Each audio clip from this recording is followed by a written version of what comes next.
Vi er live her fra Pakhus 11 i København med Logitech Video Installation World Cup. Jeg skal lige høre, inden vi går i gang, er publikum i salen, er I klar til et fantastisk event? Og vi ved, at der sidder rigtig, rigtig mange med og ser på den her livestream. Vi har holdt konkurrencen i Norge og i Sverige, og vores norske kollegaer, kunder, partnere, de sidder også og holder øje med den her livestream for at se, hvem der bliver vinder af det her flotte trofæ, som står heroppe foran mig. Og det får vi afsløret inden for de næste 30-40 minutter. Daniel, kan du ikke prøve at sætte et par ord på, hvad er det, der skal ske? Jamen, vi skal jo have nogle af de bedste partnerinstallatører til at sætte et møderum op. Og det vil jo være i form af Logitech Rally Bar Huddle, en Tab IP, en Tab Scheduler og en Samsung-skærm. Og det skal jo gøre hurtigst muligt. Tiderne i Norge og i Sverige, der har Meettech vundet i Sverige med en tid på 24 minutter og 57 sekunder. Så det er jo den tid, vi skal ud og... svenske kollegaer en hånd. Skal vi ikke det? Good sportsmanship.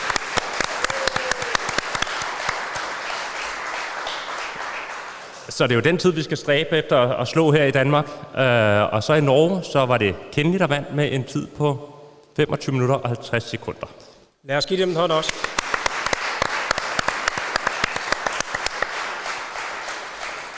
Men jeg synes, der skal vi ikke have... Vi skal have introduceret holdene. Ja.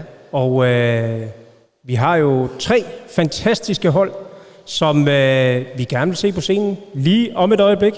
Hvis vi starter med at introducere det første hold, så vil vi gerne have, at I giver en stor klapsalve til AV Center!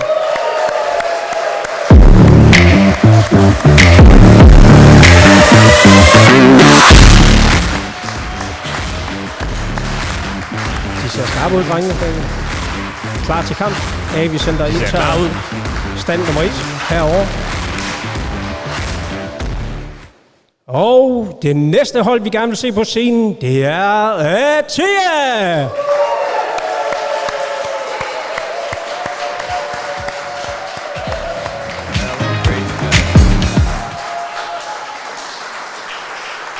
Skarpt. Velkommen til Atea også. Og så har vi hold nummer 3, og det er Dustin. Og Dustin har valgt at entrere med 2 installatører fra CPEX. Velkommen til jer.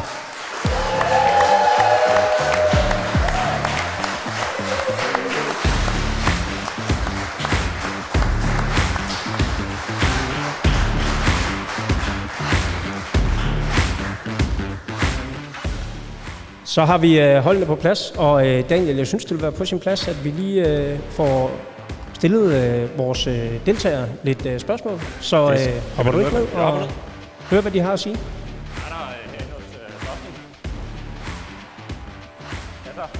Hvad hedder du? Claus. Hvor mange år har du været i... Et halvt år. Ja, sorry. Og hvor mange installationer har du tidligere lavet? Jeg har ikke talt på det, men det må være et par stykker. Ja. Vi hopper her videre. Hvad er dit navn? Johan. Ja. Og hvad med dig og installationer? Jeg tænker, du er en rutineret herre. En hel del efterhånden. Og hvad har været det sværeste, du har oplevet i en installation? Det er tit bare, hvad forhold man lige kommer ud til, synes jeg. At det er, hvordan rummet er, hvor ting man får data og strøm fra. Det er det, der plejer at være det mest. Og vi går videre til næste. Vi skal lære dig lidt frem her. Ja. Jeg hedder Brian. Ja, og mange år har du været i CPEX, er det? 10 år. Ja. Har du været på træningslejr her, inden du kom her? Ikke så meget, som jeg gerne ville. Men det går nok. Og du er klar til at vinde? Jeg er klar til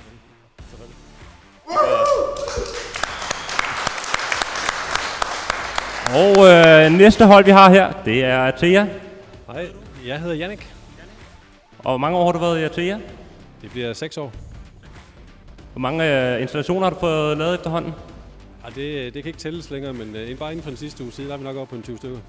20 stykker i den her seneste tid. Hvad har været de største udfordringer, du har oplevet? Jamen, det er, som mine kollegaer på siden herovre siger, det er typisk, hvordan rummet ser ud med strøm og netværk til udstyret. Tak for det. Og vi går videre her. Og hvad er dit navn? Det er Martin. Martin, og velkommen til Martin. Er du en vinder? Selvfølgelig. Hvad for en tid forventer du at lave? Hvis jeg trækker pausen fra, så tænker jeg vel en 17-18 minutter. 17-18 minutter, det lyder godt. Det skulle være nok til at slå de andre. Og hvordan, Martin, har du været på træningslejr eller noget herop til? Ja, vi startede jo i baren, så... Og det kræver ikke noget højdetræning eller noget? Det synes jeg ikke. Nu kørte vi over broen herover, jo, så er vi jo højt nok jo. Så du er meget klar? Fedt. Og velkommen til. Tak. Og vi går herindefra. Vi går videre til AV Center. Og hvad hedder du? Peter. Velkommen til, Peter. Tak. Hvor mange år har du været i branchen? Og 19-20 stykker. 19-20 stykker. Hvad har inspireret dig til at gå ind i branchen? Brænder for teknik, og synes bare, det var spændende. Ja. Har du nogle gode tips til dem, der skal følge dine fodspor? Tja, det er bare meget at have interessen, og så lærer man det derfra, synes jeg. Ja. Tak for det. Tak. Så har vi næste. Hvad hedder du? Jeg hedder Morten. Morten, velkommen til. Tak. Og hvad med dig har erfaring inden for AV-branchen? Små 8 år. Små 8 år? Ja. Og har der været nogle installationer, du husker specielt? Nej, jeg synes, alle installationer er spændende. Ja. Så det er en ny dag hver dag, så det er dejligt. Tak for det. Og så går vi til sidste mand her. Hvad hedder du? Hej. Jeg hedder Nikolaj. Velkommen til, Nikolaj. Tak for det. Og mange år har du været hos AV-center? Der har været 5 år. 5 år, ja. Og så har jeg lavet AV siden 2010. Det er lang tid. Ja. Og hvad med træning? Har I gjort noget sådan specielt op til et eller andet øde? Hver dag er træning, og kommer lige fra en installation nu. Så. Nå, fedt. Og det var selvfølgelig Logitech, tænker jeg. Ja, det var det da. Ja, fedt. Godt.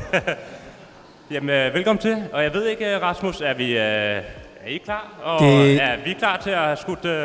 Det virker til, at holdene er klar, og det virker til, at alle sammen er villige. Og altså, så blodet det sprøjter for at vinde den her pokal. Og det sætter vi jo selvfølgelig ekstremt stor pris på. Men jeg tænker, inden vi går i gang, der skal vi lige have ridset reglerne op. Så vores marketingmanager i Logitech, Benny Andersson, vil du venligst forklare reglerne?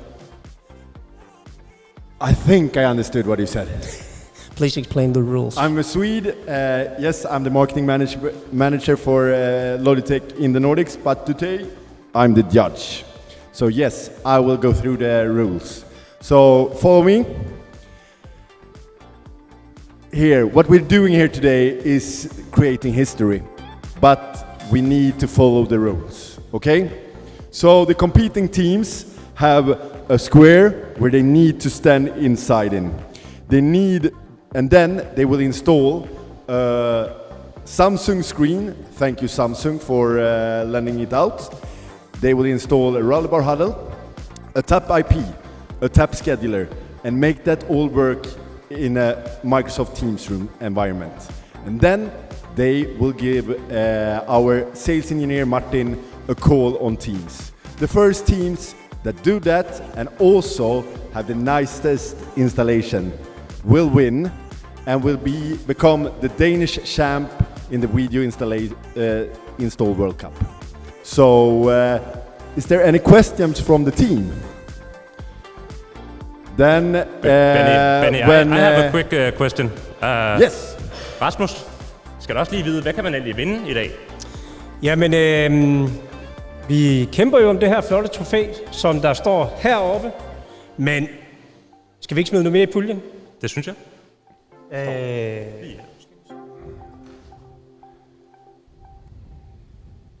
Udover den her flotte pokal, så smider vi lidt ekstra i puljen.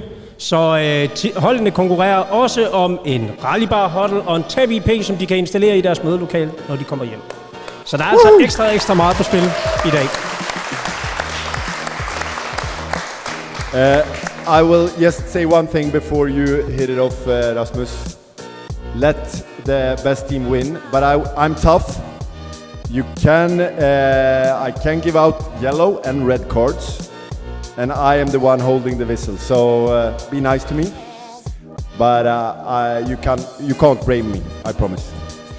You can try, but you won't succeed. Go ahead, Rasmus. Skal vi sætte konkurrencen i gang? Er I klar? Publikum? Og det her, det er et højdepunkt, som jeg har glædet mig ekstremt meget til. Let's get ready to rumble! Go whistle. Og vi ser her, at holdene allerede kommer godt fra start. Vi kan se, at AB Center har en udskiftning spiller med, og Peter han sidder ude og observerer, om hans holdkammerater, om de starter ud på den måde, som han gerne vil have. Jeg kan se, at der bliver også kigget lidt mod de andre hold, for lige at se, hvordan de gør, og hvordan de starter. Ingen af dem. Det virker som om, der er en fælles strategi for, hvordan holdene skal ligge ud.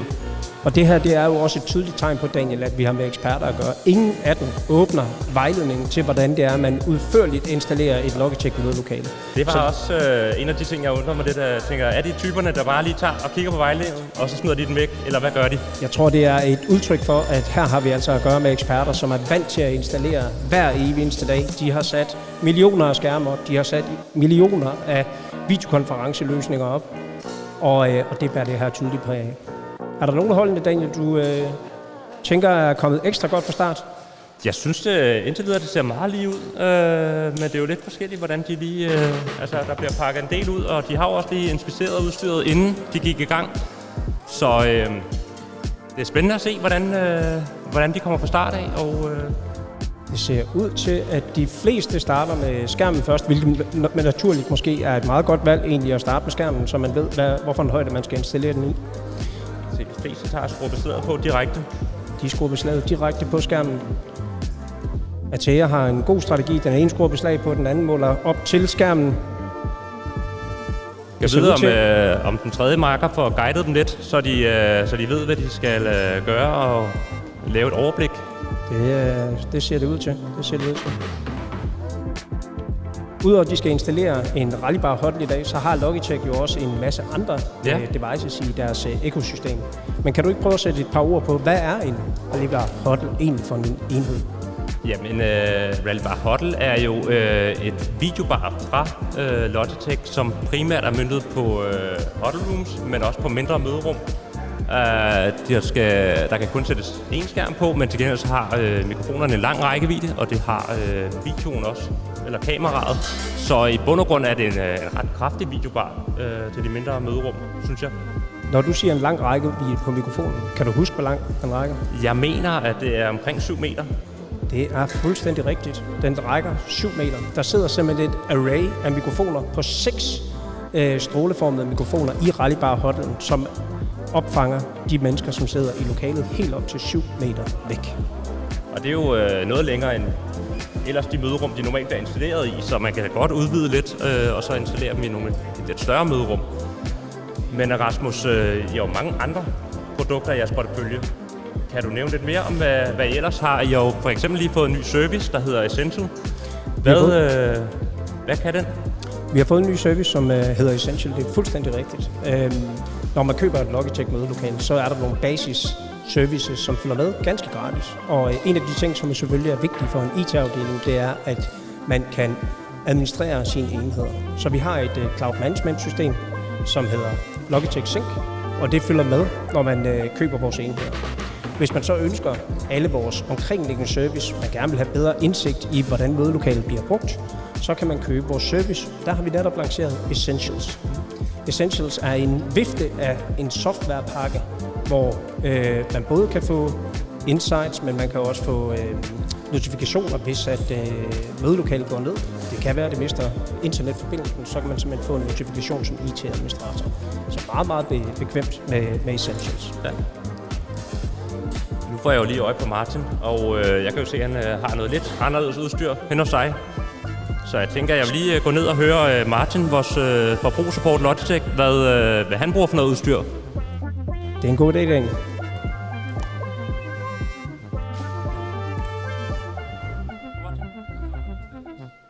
It looks great so far. Soon 5 minutes, competing team. Soon 5 minutes. Hi, I can see you use some different equipment. What are you using on your home equipment? Yeah, I'm using this Logidock. It's a docking station with microphone and speaker, so you don't need to have your headsets on for the whole day in meetings. How is it integrating with Teams? It's integrating created a way that when a meeting is about to start, the LED lights underneath starts to flash. And then when you want to join the meeting, you just press one button here on the top. And you're up and running. Perfect. And what is your role at Logitech? You are in the pro support. How can customers and resellers use your expertise? Yeah, they can use me as in the setup phase or in the sales phase on the customer. Yeah. Thanks for your help and answers. And let's see who will call you as first. Thank you. Kommer tilbage til dig, Rasmus her. Mange tak. Jeg kan se, at væggen står herovre og vibrerer. Der bliver simpelthen arbejdet rigtig, rigtig hårdt med at få skærmen sat op. Skal vi... hvem tror du, der bliver det første hold, der får skærmen op, Daniel? Hvor ser du størst fremskridt? Ja, Atea har en strategi, Atea når har en de strategi bruger i væggen, så sætter de simpelthen en kasse under for at passe på kundens mødelokale. Det er jo vigtigt som installatør, at man efterlader et godt indtryk, når man har installeret udstyret ude hos kunderne. Så det er en rigtig god strategi. Det kan vi godt lide. Og jeg kan se, at AV Center også lige har haft gang i vatterpasset. Så håber jeg, at boblerne har været med, så de sidder i vatter. Og hvordan med Dustin? De har også fået hængt beslag op og har fået lagt de første ledninger klar. Der er kaldt en support, pro-support. Vi skal have pro-support over til Dustin. Han er på vej. Det bliver spændende at høre, om de oplever nogle udfordringer, eller om der er noget, vi kan hjælpe dem med.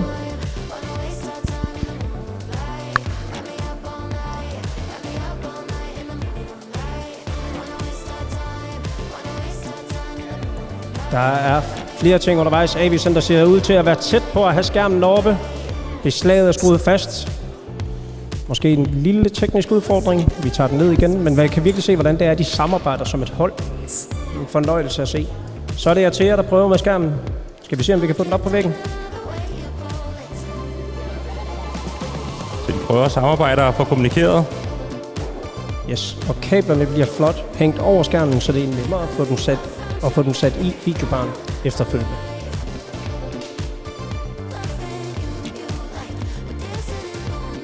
Og jeg kan, mens I er fuld gang, så kan jeg jo fortælle lidt om den her lokation, vi er på. Parkhus 11. Den blev bygget tilbage i 1894 af Vilhelm Dahlerup, og i 1994 blev den fredet, og sidenhen blev Parkhus 11. I dag der bliver den faktisk primært brugt til arrangementer og så videre. Det er bryllupper og events og forskellige ting her. Men dengang der var det faktisk en elektrisk centralstation. Okay. Så der er sket lidt med bygningen her siden. Og derudover så ligger den jo også flot lige ud til havnen. Jeg bliver nødt til lige at afbryde dig, for AV Center har nu skærmen op på væggen. Skal vi ikke lige give det første hold en kæmpe klapsalve?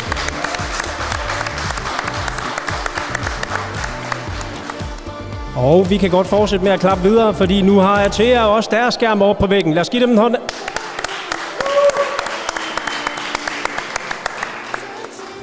Og nu står jeg en lille smule skævt, men jeg synes, det ser ud til, at den var i vatter. Ej, Thea er ikke tilfreds. Og sådan er det jo i installationsverdenen. Det her, det er live. Hvis ikke den hænger lige, så piller vi den ned igen. Der er ikke en installation her, som der bliver udført halvt. Alt skal sidde snorlige. Så det er dejligt at se. Men her arbejder vi altså også med de bedste eksperter i branchen. Og det er tydeligt at se. Ja. Så tror jeg, Benny og Dommer skal lige ud og... Hello. For the teams, if you need something to clean the floor with, just shout out and I will come with a swiper. Okay? Mange tak, Benny. Dejligt at høre, at dommeren faktisk også hjælper lidt til med de konkurrerende hold. Så der er både hjælp at hente fra dommeren, men også fra pro-supporten Martin. Og vi fik slet ikke nævnt Andreas. Andreas Svensson fra TD, som hjælper med pro-supporten i dag også, hvis der skulle opstå noget undervejs, hvor de konkurrerende hold har brug for lidt hjælp. Men mens vi venter her, så kan jeg jo tage fat i Peter Lippert. Så kan det være, at han lige kan fortælle os lidt omkring Microsoft og hvad vi sådan kan forvente i fremtiden. Så jeg går lige ned en gang og finder ham derude blandt publikum. Det synes jeg, du skal, Daniel. Og mens du bevæger dig ned mod publikum, så synes jeg måske, det er på sin plads også at nævne vores gode partnere, vores sponsorer, dem der er med til, at hele det her arrangement, det kan lade sig gøre. Og det er blandt andet Microsoft, det er Samsung, og det er TD SYNNEX. Og jeg er kommet herned til Peter. Goddag, Peter. Du er i Microsoft, hvor mange år har du været der? Det tør jeg næsten ikke sige. Snart 17 år i alle mulige forskellige stillinger. Nu som technical specialist på blandt andet Teamfruit. Ja, og hvad, du har jo ligesom indblik i, hvad vi kan forvente i fremtiden fra Microsoft og hvad der kommer. Kan du løfte sløret for nogle af de ting? Ja, det kan jeg selvfølgelig, og som de fleste nok kommer ikke som en overraskelse for jer. Det bliver rigtig meget omkring AI i alle mulige instanser. Vi kommer jo til at se den der transition fra, hvor vi har snakket om Copilot som vores virtuelle assistent, så kommer vi rent faktisk til at se det som noget, som kommer aktivt ind i møderne. Den har hjulpet os med at recappe de der møder, som vi ikke har kunnet nå. Så kommer den rent faktisk ind alle de der ting, som vi ikke når. Styrer tiden, tager noter undervejs i mødet og alle de ting. Det bliver en selvstændig identitet. Vi kommer til at se en hel masse ting, både på video og på lydsiden, omkring hvordan vi bruger AI der, til at få den bedre mødeoplevelse, hvor det ikke længere er møder, men hvor det rent faktisk er der, vi udfører vores arbejde. Så det bliver rigtig meget omkring, det bliver centreret om den, vores egen oplevelse, om mennesket i mødet, i stedet for bare teknikken. Mange tak for det. Det bliver spændende at se. Sætter der nogle specielle krav til den hardware, der bliver brugt, eller hvordan er det her styret? Nej, det gør det ikke. Selvfølgelig vil der være nogle fordele, jo mere kraft man har i den lokale enhed, kamera og lydenhed, sådan så den kan processere tingene, der hvor det sker, i stedet for at sende det op i skyen og så processere det. Der vil være nogle fordele, og vi ser jo, rigtig meget blive ind i enhederne efterhånden.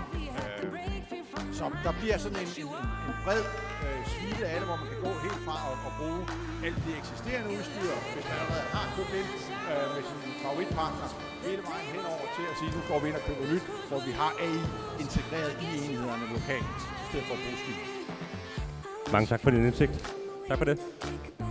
Tak til Peter Liebert fra Microsoft. Lad os lige give Peter en hånd også. And as a judge, I need to say half the time is now gone if you are up for the record. So 12.5 minutes is now. So the audience, please give them a hand.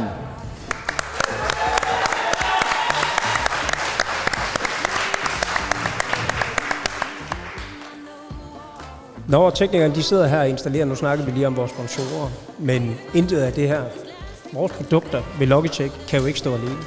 Så derfor er partnerskabet med Samsung, med Microsoft, jo ekstremt vigtigt, for at vi kan få en fuld løsning implementeret ude hos kunderne. Det må man sige. Jeg blev mærke i, at Peter snakker om AI, og AI er der jo ingen tvivl om, blandt andet Copilot er det nye buzzwords.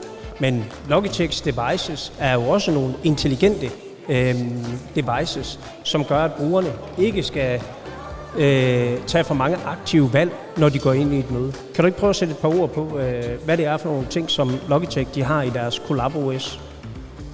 Jamen, de har jo blandt andet den her Grid View og alle de her ting, der nu kommer med i deres CollabOS. Så kan man sige, så har de jo også både, at der kommer navn på dem, der kan deltage i møderummet. Det er selvfølgelig nogle ting, man skal ind og acceptere som virksomhed og som person. Undskyld. Yes. I have one thing here. I just wonder, what's your pulse at the moment? Oh, it's very high. It's very high. Oh, they're doing very well. Yeah, it looks like this. I have one thing. I have been on the all three, or the two last competition as well, and they're really narrow. They are really keen on doing this nice-looking installation. So I'm impressed so far. Det er jo noget af det, der kendetegner Danmark, Benny. Præcision, kvalitet. Dansk design er jo noget, som vi er ekstremt kendt for. Der er ikke nogen af de her eksperter, som der efterlader et mødelokale, hvor tingene ikke er i orden. Jeg har set, der bliver arbejdet meget intens, og der er der også allerede kommet, at en Tab Scheduler eller Tab IP'en, der er kommet, de ligner jo meget derhen. Hvad er det, Dustin har fået sat op derhen? Dustin har valgt en strategi, hvor de placerer videobaren under skærmen, Jeg kan se, at AV Center har valgt en strategi, hvor man placerer videobaren over. Har du en holdning til, Daniel, hvad der er den bedste løsning, når man er i et mødelokale? Det har jeg sådan set ikke, men som regel vil jeg altid selv placere den under på en wall mount, men det er jo forskelligt, alt efter afstand og så videre, og hvor stor skærmen er, om den så skal hænge over, eller om den skal hænge under. Men som udgangspunkt vil jeg altid selv vælge et wall mount, men det er jo forskelligt fra person til person og installatør. Og det er vel også en præference, kan man sige, for hvad er use casen i mødelokalet? Er det et bord, hvor der skal sidde konferencedeltagere omkring, eller er det en skærm, som inviterer til, at man skal stå omkring den, så kan det være, at det er bedst at sætte den ovenover? Jeg kan sige, en af de første installationer, jeg havde, der gik det lidt galt, kan man sige, og det var faktisk med en rallycam, men jeg fik simpelthen placeret det for lavt, så kunden de ringede efter noget tid og klagede lidt over, at kameraet altid filmede under bordet i stedet for over bordet. Og det måtte jeg jo få rettet til, så det kom op. Kan du måske prøve at bevæge dig ned til Peter og prøve at høre, om de har en guideline i forhold til højde, som de installerer skærmen i? Ja. Det er jo måske et meget relevant spørgsmål at stille ud. Before you go out, I had to call in Bob the Builder, because the wall at Dustin's end has been, a bit loose, so we don't want any accidents. So, yeah, a lot of fun things is happening when you're but safety first.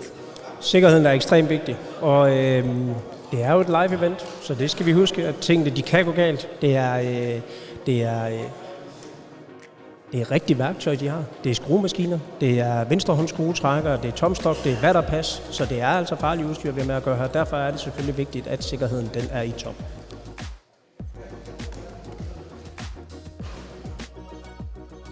Og jeg går herned en gang, og må jeg lige låne dig lidt?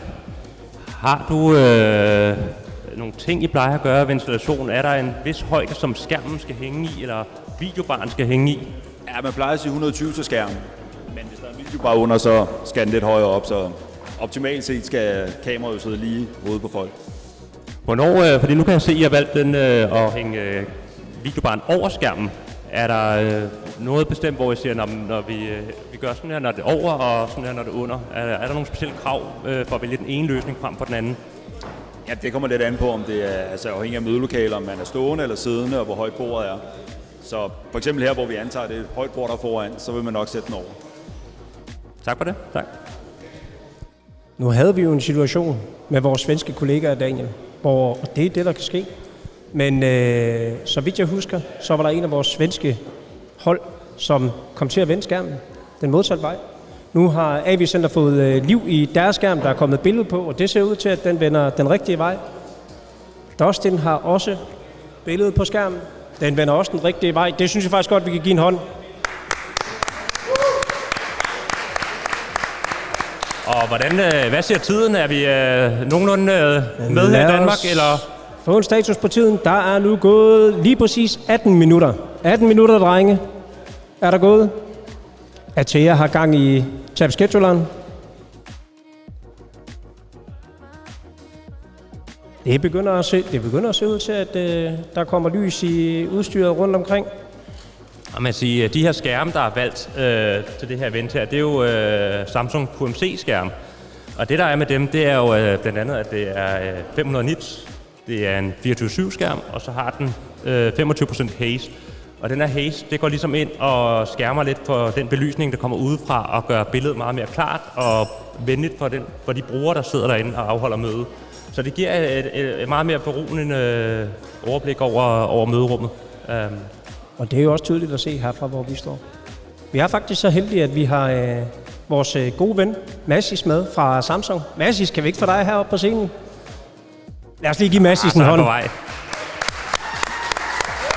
19 minutes. 19 minutter er gået, og til vores seere, jer der lige har tjekket ind, der kan vi sige, at vi er i Parkhus 11 til Logitech Video Installation World Cup. Vi har nu fået en af vores gode venner, partnere og sponsorer til eventet også, Massis, på scenen. Massis, hvad kan du lide, du ser? Jamen, jeg synes, det er helt fantastisk. Jeg synes, det er så gennemført arrangement. Det er helt mærkeligt. Jeg er ikke vant til at have headset og tale, så det er sådan lidt... kæmpe ros, og tak fordi I valgte at tage vores skærme. Jeg synes, det er helt fantastisk, og tak for det fantastiske samarbejde, vi har. Det gælder også til Cinix. Så ja, men må se. Jeg er meget spændt på. Jeg er mere stresset, end de er lige nu. Det ser ud til, at holdene de tager det meget, meget roligt. De arbejder meget struktureret for at få udstyret. Alle har fået gang i tab-scheduleren, så det er jo positivt. Men Mads, vi sætter også ekstremt stor pris på samarbejdet med Samsung. Og det er en fornøjelse, når vi leverer løsninger sammen, fordi det er rigtigt, som Daniel siger, at et er noget godt kvalitetsvideoudstyr, men det kan ikke stå alene. Der har vi altså brug for en partner, som kan levere nogle gode skærme. Og man kan sige, en partner som Samsung har jo ikke bare de her skærme, de har jo simpelthen en kæmpe palette af forskellige skærme, både til udendørsbrug og også i retail og så videre. Så det er jo det her, det er jo bare en Sorry af to de break skærme. into your fantastic, lovely call, but as a judge, I see things happening here on the field, and we have one team a bit ahead of the others. So, audience, are you ready? It can be a new world record. It can become a new world record. So, let's find out. Vi har tab-scheduleren ved AV Center er på Teams. Jeg kan se en grøn knap, så man kan joine et møde i hvert fald. Eller booke et lokale. Vi har slet ikke snakket om tab-scheduler, Daniel. Kan du ikke prøve at sætte lidt ord på, hvad er tab-scheduler? Jamen, tab-scheduler er jo Logitechs svar på et mødebookingpanel. Jeg kan ikke huske, hvor gammelt det er, men det har jo virkelig fået fart på her de seneste par år, hvor at jeg tænker, der er aldrig solgt så mange, som der er i øjeblikket, og det er man kan sige, det er et system, der hjælper virksomheder og brugere med ligesom at få et overblik hurtigt, for at se, om møderummet er optaget. Og det kan også være, at det simpelthen, man bare lige har et ad hoc-møde og skal hen og booke det. Så man kan sige, i bund og grund, så bliver tab-scheduler brugt meget mere i dag end tidligere. Helt sikkert. Jeg har været i rigtig, rigtig mange virksomheder, hvor jeg skulle have møde med folk, og når vi så taler sammen for at vide, der er faktisk ikke et mødelokale ledigt. Og det er ikke noget, der sker i vores software, men i Microsoft Teams løsning, der er det jo faktisk mulighed for at frigøre lokalet igen. Og det kan godt være, at man har en kollega, der kommer til at lave en fortløbende bookning til et mødelokale, og så viser det sig faktisk, at lokalet egentlig er ledigt, selvom det er booket. Og den udfordring, den kan du komme rundt omkring med en tab-scheduler i kombination med Microsoft Teams, fordi der kan vi sætte op, så brugeren skal bekræfte deres bookning, når de går ind i lokalet. Og gør de ikke det efter et bestemt tidsinterval, jamen så frigør vi simpelthen ressourcen igen. Og det er altså en feature, som er ekstremt vigtig for virksomhederne. Og så kan man sige, så bliver vi jo ofte spurgt, jamen, hvad er det så for en Microsoft-licens, der skal på for ligesom at drive den her tab-scheduler. Og man kan sige, der er jo flere måder at gøre det på, men i hvert fald, hvis man har en Microsoft Teams Pro, er der ved at ske noget? Der er lige ved at ske noget herovre på den højre side. Benny, du står godt. Du har en god vinkel. It's looking great here in the left hand. And the other teams are coming closer and closer. It's 23 minutes, 11 seconds, so we are close to world record. And I would say, to be honest, this is tight. This, how the Danish installers are working with perfection, with clean rooms, I'm impressed. And soon someone will win the magic title of becoming the first Danish champ of the Video World Cup. Og det ser ikke ud som om, have there been any yellow cards or anything? Have every team followed the rules? To be a Swede, I'm surprised that no one from the audience has run into the field and tried to destroy for the others. I've seen that once on a football course. So they have behaved. But everyone is so nice here. I really love Denmark, and they are doing a great job. Vi har en udskiftning over på AV Centers hold. Peter bliver nu sat i spil. Vi får en helt frisk mand på banen, og det er jo fordelen ved, at man stiller op med 3. Reglerne siger, at man kun må være 2 aktive spillere inden for det blå felt, men man har mulighed for at skifte ud undervejs. Og en gang imellem kan det jo være en fordel lige at få nogle nye kræfter med. Jeg skal lige sige, at vi er nu på 24 og 27 sekunder. AV Center Martin, Benny, vi har AV Center herovre. De er klar til at lave kaldet. Kan vi løb derned? Ja. Løb derned, Daniel. Daniel løber ned og hjælper AV Center med at foretage kaldet. Der bliver ringet op her. Der bliver ringet op, og hvem kommer igennem herover? Det er spændende. Det er meget, meget spændende. Lad os se, hvad der sker. Kan jeg i hvert fald se, at AV Center har ringet op til really Martin. Clean? Is it really clean everywhere? Is the boxes looking great? Is everything looking great? Alt ser godt ud, siger Benny. Så mangler vi bare Martin. Han tager kaldet. Og der er hul igennem. And we have Martin on a call with AV Center. AV Center er først færdig. 25-22. It's actually a new world record because we will draw 30 seconds.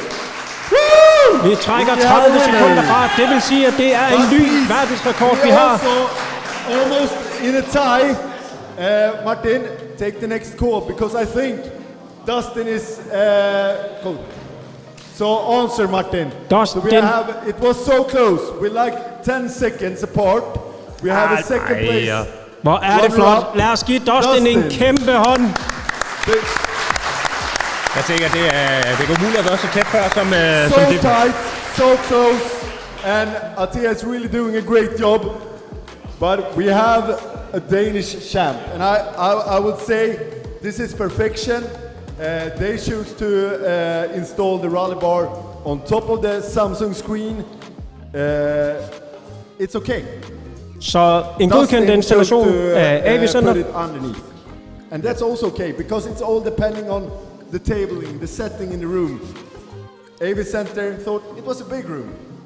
The Dustin guys, it's a small room because it's a rally bar huddle. Both is okay, and it's okay.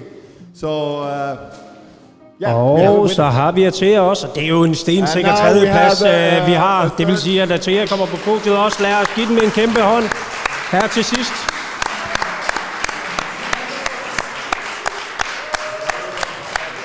En utrolig flot indsats af alle konkurrerende hold. Det ser ud til nu, at vi har 3 fuldt installerede Logitech, Samsung og Microsoft Teams løsninger op at køre her i Pakhus LV i København 4. juni.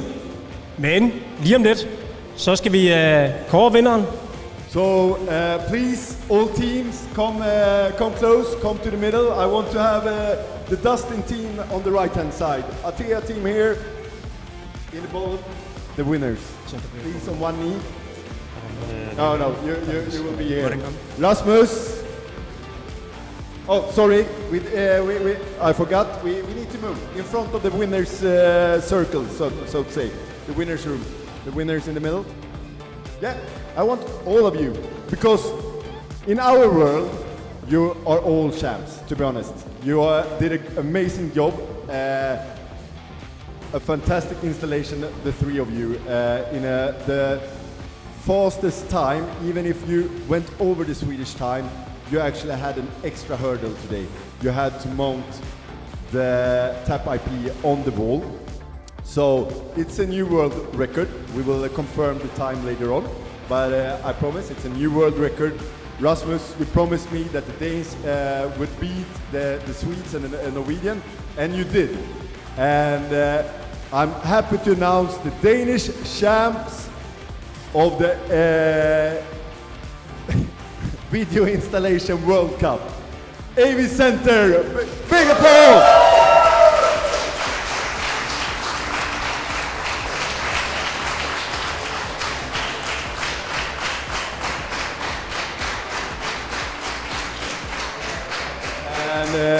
And a price check as well.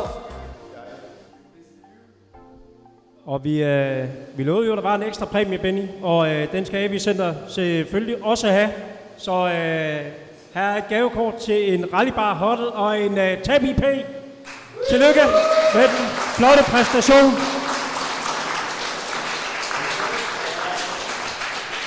Do we do fyrfaldigt leve, we say in Swedish. So hip hip. Hip hip!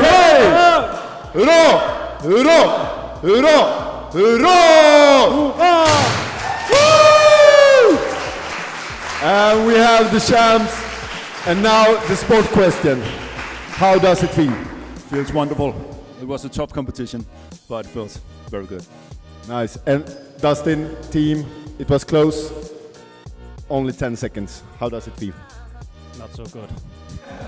I understand, but I would say I'm impressed of all of you. You did a fantastic job, and we will come back to Denmark. We'll do this again, so you will have a chance to beat AV Center. But they will now present Denmark in the World Cup finals somewhere in Europe, probably in Barcelona, ESC next year. So, Rasmus, I leave it to you. Jeg tror, der er vel ikke andet end at sige tusind tak for indsatsen. Jeg kan se, Toft, der er sved på panden. I har virkelig kæmpet, og I har gjort en kæmpe indsats.